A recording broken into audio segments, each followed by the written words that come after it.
La ville s'éveillait sous une pluie fine et persistante qui transformait les trottoirs en miroirs reflétant des silhouettes floues. Ce matin-là, Evelyn Moore franchit les portes de la Northgate Private Bank, et les battants automatiques se refermèrent derrière elle dans un léger sifflement, comme pour dissimuler sa présence au monde extérieur. Elle portait un jean noir, des bottes de travail usées et une veste sombre arborant discrètement le logo d'un atelier de mécanique. Ses cheveux, tressés serrés, restaient entièrement cachés sous sa capuche. Pas de boucle d'oreille, pas de bague, pas même une montre, rien pour attirer l'attention. Dans sa poche, un smartphone ordinaire et une unique carte bancaire au nom du titulaire d'un fonds fiduciaire crédité de 7 400 000 $. À l'intérieur, l'air était chargé d'arômes d'espresso fraîchement préparés et de bois précieux ornant murs et meubles.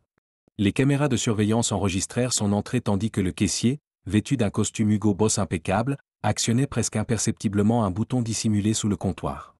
Evelyn s'approcha du guichet et demanda calmement 12 000 $ en espèces. Une somme dérisoire pour une cliente de son rang, mais au lieu d'exécuter la demande, le caissier écarta sa carte et, sans poser la moindre question, fit venir le directeur. Le silence dans la salle devint plus pesant. Le directeur apparut derrière une porte en verre dépoli avec un sourire parfait, rodé par des années de service à une clientèle huppée. Ses gestes étaient fluides, presque cérémonieux, mais ses yeux trahissaient une certaine méfiance. Il entama le protocole standard, vérification courtoise, contrôle des documents, questions sur l'origine des fonds. Désolé pour ces mesures supplémentaires, déclara-t-il, mais nous devons vérifier la légalité des opérations. Evelyn ne discuta pas. Ses doigts effleurèrent l'écran de son téléphone, activant l'enregistrement. Elle n'éleva pas la voix ni n'exigea d'explication, se contentant de documenter chaque geste, chaque parole. Un garde en uniforme noir se rapprocha insidieusement. Puis un second. 5 minutes plus tard, des policiers firent leur apparition à l'entrée de la banque. Procédure standard, expliqua le directeur, mesure de précaution. Evelyn acquiesça, comme pour accepter l'inévitable. Puis elle ouvrit l'application bancaire et actualisa la page. L'écran afficha, titulaire du compte, Evelyn Moore niveau d'accès, copropriétaire statut, incident enregistré au moment où les agents s'approchèrent d'elle, le système avait déjà envoyé une notification au siège social. Le protocole avait été violé. La machine était en marche. Les policiers hésitèrent, leur procédure rodée prise en défaut. La main du sergent, déjà tendue vers ses menottes, resta suspendue dans les airs. Son regard passa de l'écran du téléphone d'Evelyn au visage déconcerté du directeur, tentant de déterminer qui détenait réellement l'autorité. Dans sa poche, la radio crépitait des questions tardives du central. Pendant ce temps, 43 étages plus haut, au siège new-yorkais de Northgate Holdings, 37 écrans du service d'audit interne s'illuminèrent simultanément en rouge. Le système identifia l'incident comme code 0Z, priorité absolue réservée aux situations d'urgence impliquant des membres du conseil d'administration. Le service juridique se mobilisa comme un seul homme. 24 avocats pivotèrent leurs écrans pour analyser les données. Au service communication, une employée composait déjà le numéro de l'agence de gestion de crise quand son collègue bloqua en panique l'accès aux réseaux sociaux corporatifs. Evelyn observa les gouttes de pluie ruisselant sur la vitre blindée de l'entrée. Elle savait qu'à l'instant même, au cœur du système bancaire, un rapport automatique était généré pour violation des politiques antidiscrimination. Chacun de ces mots, chaque geste du caissier, chaque pas des gardes, tout devenait une trace numérique indélébile. Au 3e étage, le directeur d'agence s'épongea le front, réalisant que sa carrière se comptait désormais en minutes plutôt qu'en années. Il contempla l'avertissement clignotant sur son écran, enquête interne lancée, comprenant que le système qu'il avait toujours défendu travaillait désormais contre lui. La première étincelle jaillit sur Twitter.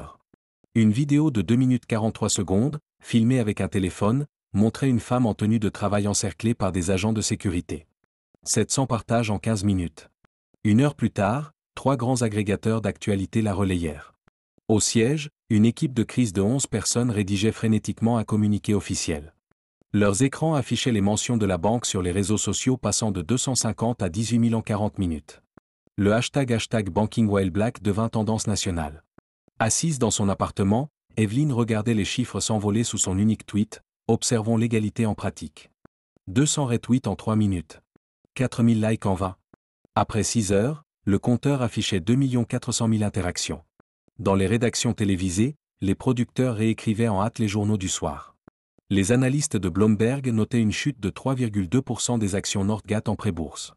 Pendant ce temps, le conseil d'administration tenait une réunion d'urgence par visioconférence, où cette voix sur 9 sonnait étrangement tendue. Dans les 12 heures suivant l'incident, le directeur d'agence reçut son licenciement pour violation des standards de service.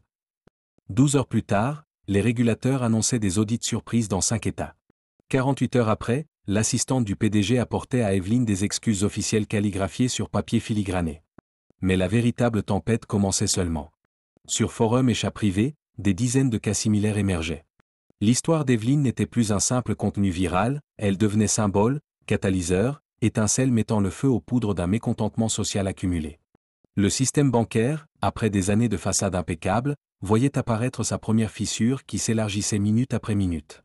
7 jours plus tard, jour pour jour, Evelyn Moore repassa les portes de Northgate Private Bank. Cette fois, sa tenue était méticuleusement étudiée, costume bleu nuit Alexander McQueen épousant parfaitement sa silhouette, escarpin Christian Louboutin à petits talons permettant une marche silencieuse. Ses cheveux, désormais libres sur ses épaules, n'étaient retenus que par une fine barrette argentée, son seul bijou, dont l'éclat rappelait une lame. L'ascenseur la conduisit directement au 6e étage, évitant les espaces publics. Le couloir qui s'offrit à elle était baigné d'une lumière tamisée, ponctuée toutes les 15 marches par des caméras pivotantes. La salle 408 se trouvait au bout, une porte massive en chêne vieilli ornée d'une plaque dorée salle de conférence A. Autour de la table ovale en acajou siégeaient 12 personnes, dont le directeur financier de Northgate Group James Caldwell, 2 membres du conseil de surveillance, le chef de la sécurité et détail particulièrement notable le dit caissier, muté aux archives. Ses doigts tambourinaient nerveusement sur un dossier quand Evelyn prit place à la tête de la table. L'écran derrière elle afficha la première diapositive, perte de réputation, 74 millions de dollars. Les chiffres défilèrent, chute des actions, fuite de clients, coût des campagnes de relations publiques. Seul le clic du pointeur laser d'Evelyn brisait le silence. Nos recherches démontrent, déclara-t-elle d'une voix égale, que chaque cas de discrimination coûte en moyenne 250 000 dollars à l'entreprise. Mais le véritable prix ? L'écran bascula sur une carte des États-Unis constellée de points rouges, incident similaire des 5 dernières années, soigneusement étouffé par le service juridique.